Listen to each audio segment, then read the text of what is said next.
Hey guys, it is International Hummus Day today, being May 13th in Sydney, Australia.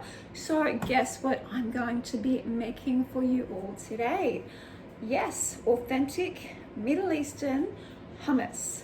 So traditionally, coming from a Middle Eastern background, Mum has always taught me to get my chickpeas, soak these overnight, and then boil them in hot water until they're cooked, and that's generally what we use to make hummus, cooking them ourselves.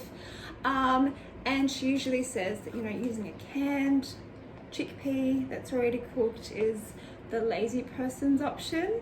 I'm going to show you how to use the canned option today, not because I'm being lazy, but I will share with you why. Maybe just a little bit lazy.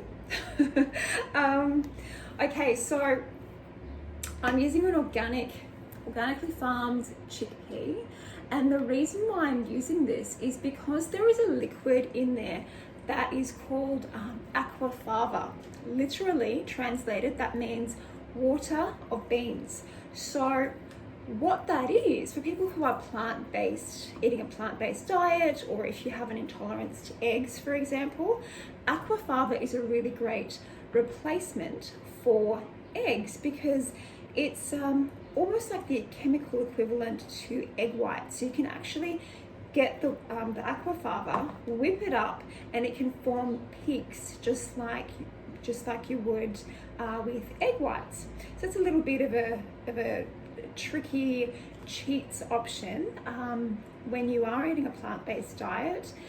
If a recipe, for example, calls for using eggs, you can use aquafaba instead, whip it up, and that can be in a savory dish or a sweet dessert dish as well. So what I'm going to do is keep some of that aquafaba, the water that's in the chickpea can, put it to the side, and I might make a vegan mayonnaise a little bit later. But for today, making the chickpea hummus, the ingredients I'm using are the chickpeas from a can. You can go the authentic route if you like.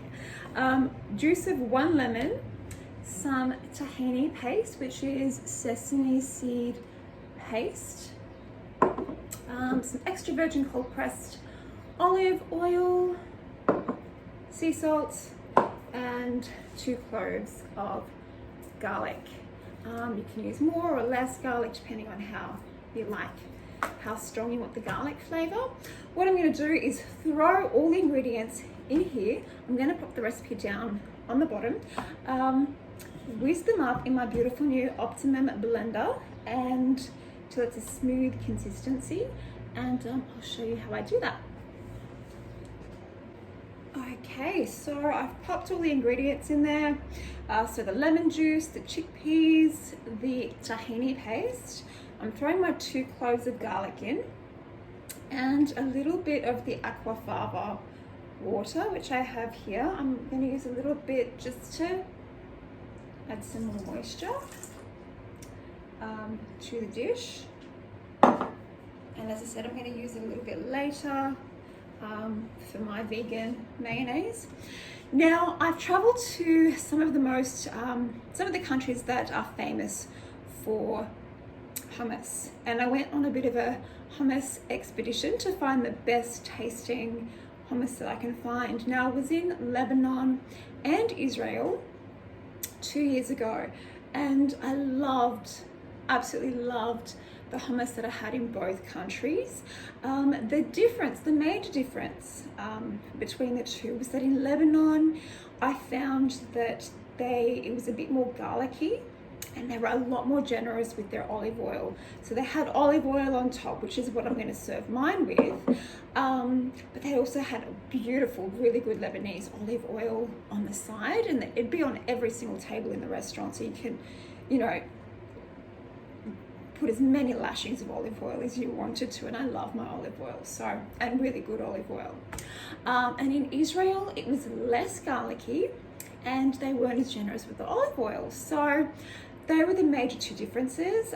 Also in Israel, I found they gave you onions to dip into the hummus, to eat it with. And in Lebanon, it was more the Lebanese bread, and vegetables and that sort of thing. I loved both.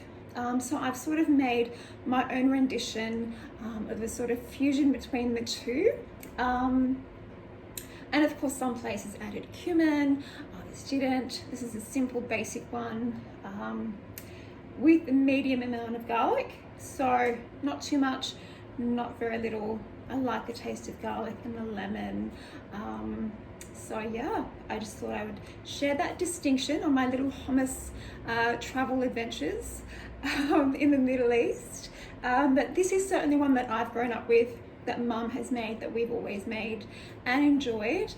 Usually for barbecues, whenever we make kebabs, or you know, usually when the men get together and at night and have their alcohol, they'll want some like little mezze nibbly foods, and this has always been one of the things on the table.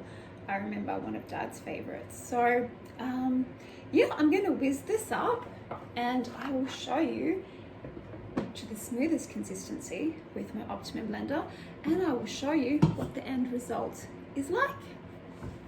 There it is, the finished product with the cut up veggie sticks there. So what we like to do is sprinkle some sweet paprika, and that's a good drizzle of really good extra virgin cold pressed olive oil, chickpeas and olives. You can dress it however you like, however that is how we like to do it traditionally. And I'm going to get into this with some onion. I think that was what I did in Jerusalem. So let's dig in. Wow, check out that consistency. I love that thickness, and it's not runny and it's not too thick. That's the consistency that I like. Let's see what it tastes like.